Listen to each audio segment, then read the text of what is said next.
Juste quelques conseils rapides sur l'esprit. C'est le numéro 1. Il doit être cultivé.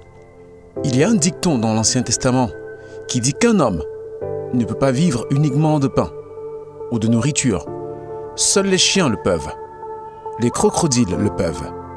Les araignées le peuvent. Les gens ne peuvent pas vivre uniquement de nourriture. C'est ce qu'il dit. Les humains aussi ont besoin de mots. Les mots nourrissent la pensée. Les mots donnent la vie. Les mots créent la perspicacité. Parce qu'il y a plus d'une façon de voir. Si nous voyons avec nos yeux, nous l'appelons vision. Mais il existe une autre façon de voir, appelée perspicacité. C'est pourquoi nous venons ici. Nous nous rencontrons pendant des jours, assistons à des cours, assistons à des formations, lisons des livres. Tout ce que nous faisons est de développer plus de perspicacité. Que nos esprits soient cultivés pour penser, réfléchir et contempler, concevoir des idées, des projets, des objectifs pour structurer les choses à venir. Que ce soit une meilleure santé ou une meilleure carrière, un meilleur avenir. Et puis, il y a la nécessité d'exercer l'esprit, dont nous avons déjà parlé, de s'exercer par le débat, de s'exercer en lisant les deux côtés du débat, deux faces du problème, les grands problèmes de la vie, les grands problèmes de la politique. Ne vous éloignez pas des grands débats qui doivent d'abord nourrir l'esprit d'idées et ensuite aiguiser, stimuler et exercer l'esprit par le débat. Nous devons représenter les deux côtés du drame humain. Pourquoi la Bible est un livre classique pour étudier toutes sortes d'histoires? Pourquoi la Bible est pleine d'histoires, du mal et du bien? L'Ancien Testament dit, la Bible dit que ce roi a régné. C'était un bon roi. Il a régné pendant 18 ans. Ensuite, il est dit que le prochain roi arrive au pouvoir. C'est un mauvais roi. Il érige des idoles. Il devient un mauvais roi. De cette façon, les bons rois et les mauvais rois sont lus, montrant les deux côtés de la nature humaine et du drame. Certaines des histoires que nous lisons dans la Bible concernent des personnes admirables, d'autres des personnes méprisées. Dans votre bibliothèque, vous avez besoin d'un livre sur Gandhi et d'un livre sur Hitler. Un livre vous dit à quel point vos ambitions sont élevées et l'autre vous dit à quel point vos objectifs sont méprisables et mauvais. Nous étudions le bien et le mal de deux côtés. L'un que nous aimons et l'autre que nous détestons. Nous étudions la maladie. Nous étudions la santé. Il a été dit que vous ne pouvez pas étudier le négatif. Vous devez étudier le négatif. Et vous devez donner aux deux côtés de la question une voix, une réflexion et du temps pour compléter vos arguments.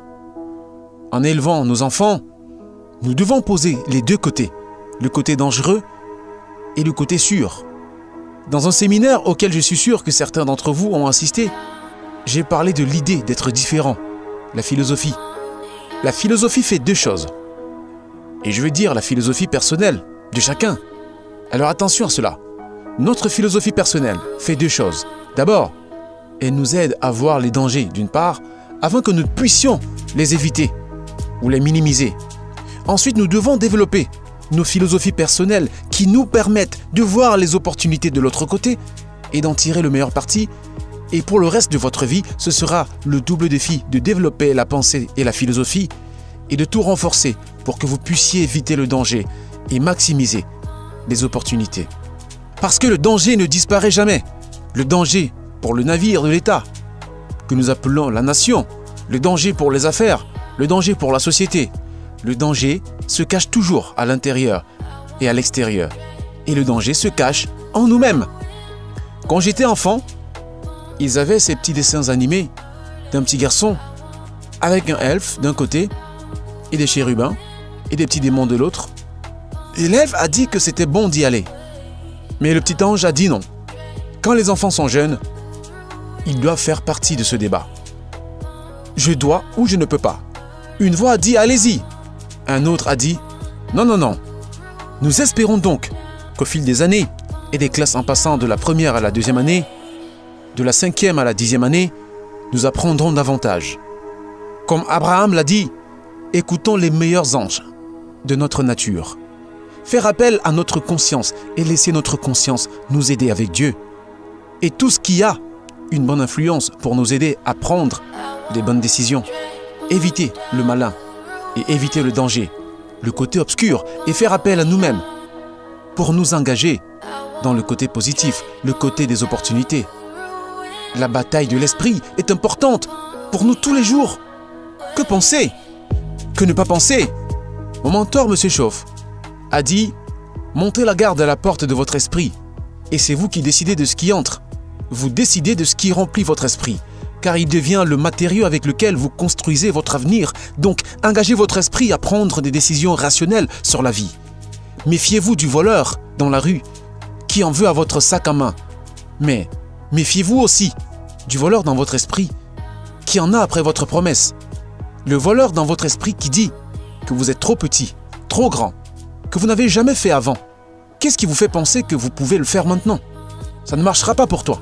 Quelqu'un d'autre peut trouver le livre. Vous ne le trouverez jamais. Si tu trouvais le livre, tu ne lirais pas.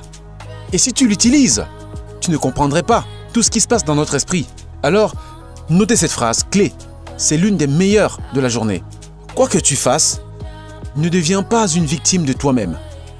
Alors que vous vous engagez dans ce débat sur ce qu'il faut manger, ce qu'il ne faut pas manger, où ne faut-il pas aller, ce qu'il faut dire, ce qu'il ne faut pas dire, ce qu'il faut faire, ce qu'il ne faut pas faire, assurez de renforcer le côté positif de cet argument avec vous-même, afin que jour après jour, vous deveniez plus sain, plus fort, plus sage.